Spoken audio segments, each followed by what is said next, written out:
वही तीसरी घटना, डीएसपी बाबर्दी डीएसपी उसकी छाती छलनी कर दे, उसके दुस्साहस की सीमा पहचानिए।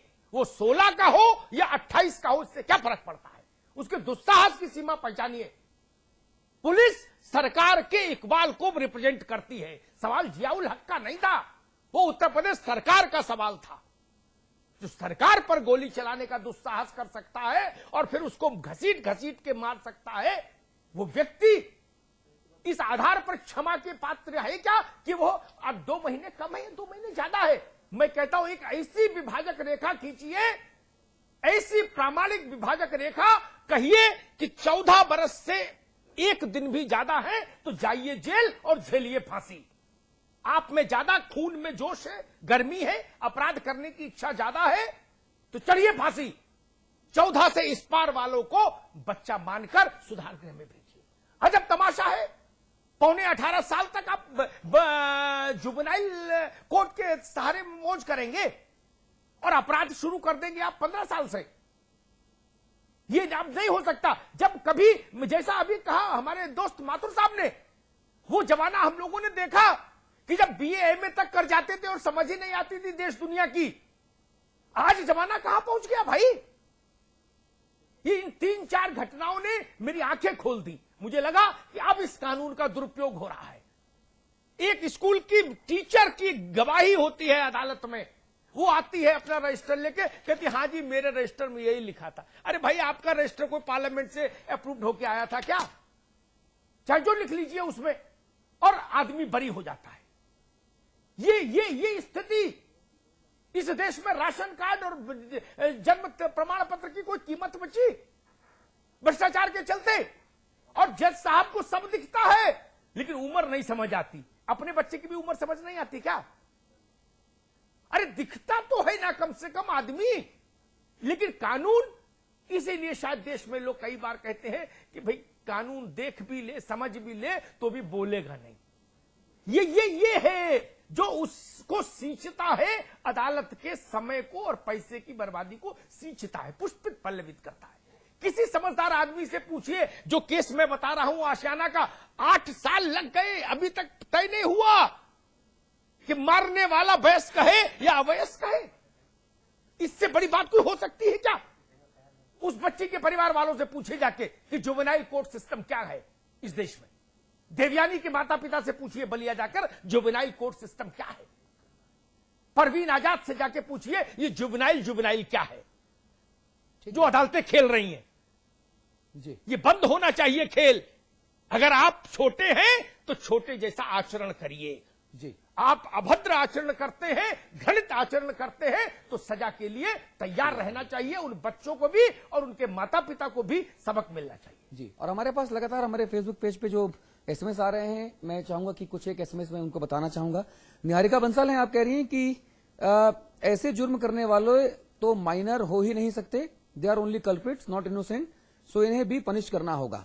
रवि त्यागी गाजियाबाद से हैं, वो कह रहे हैं कि बिल्कुल सही बहस कर रहे हैं आप लोग, और जो ऐसे जो दोषी हैं वो 12 वर्ष का हो, वो 14 वर्ष का हो, परिस्थितिजन्य जो साक्ष्य हैं, जो परिस्थितिजन्य हालात हैं, अगर वो आत्मरक्षा में जुर्म करवा रहे हैं तो ही भर विचार होना चाहिए। और अगर आत्मरक्षा साबित नहीं होती और अपराध साबित होता है तो 14 का हो, 12 का हो, 16 का, 18 का फर्क नहीं पड़ता। ये 2 बड़े महत्वपूर्ण एसएमएस हैं जो मेरे पास आए हैं और उम्मीद है कि आने वाले दिनों में हम इन पर अमल होते देखेंगे। बहुत धन्यवाद मधुसूदन साहिबा, बहुत शुक्रिया प्रदीप भाई, बहुत शुक्रिया महेंद्र भाई, आप तीनों का बहुत धन्यवाद। अमिताभ जी आप बने रहेंगे, ब्रेक ले रहे हैं, ब्रेक के उस पार बात उत्तराखंड की होगी।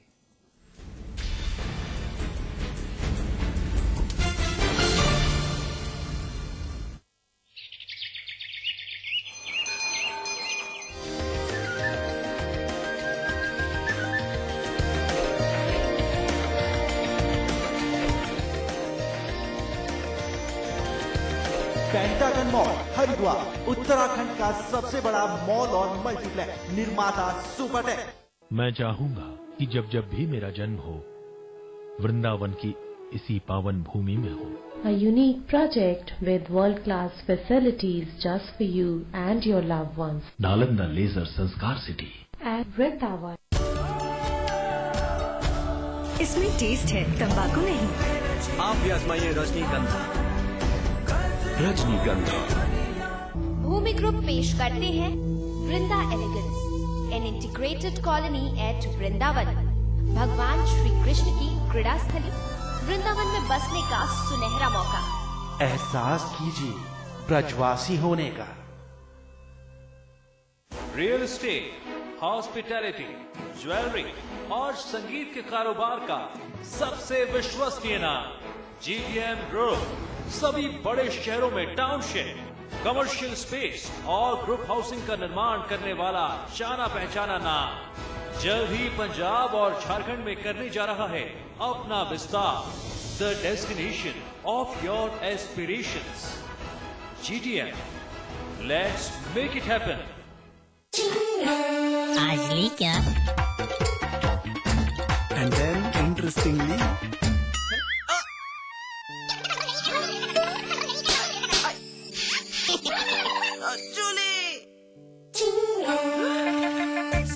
Refreshing mini gum. आज ली क्या?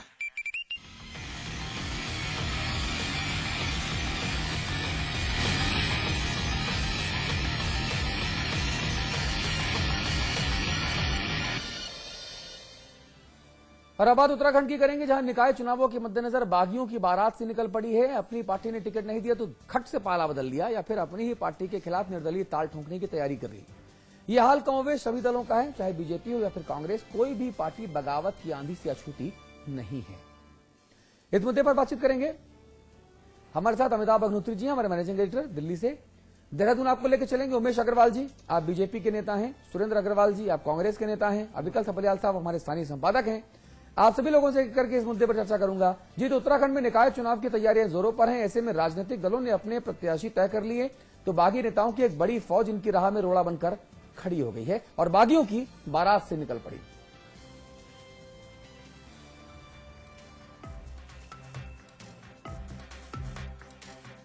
उत्तराखंड के निकाय चुनाव ने राजनीतिक हलकों में एक बार फिर से गरमाइश ला दी है। बागी नेता राजनीतिक दलों के गले की हड्डी बन गए हैं। पार्टियों ने जैसे ही प्रत्याशियों की घोषणा की, वैसे ही टिकट की आस लगाए हुए अन्य दावेदारों ने बगावत करनी शुरू कर दी। उन्होंने निर्दलीय उम्मीदवार के रूप में अपना नामांकन भर पार्टी के लिए ही मुश्किलें खड़ी कर दी। फिलहाल स्थिति ऐसी है कि कांग्रेस के 64 बागियों में 36 गढ़वाल मंडल के हैं और 28 कुमाऊं मंडल के।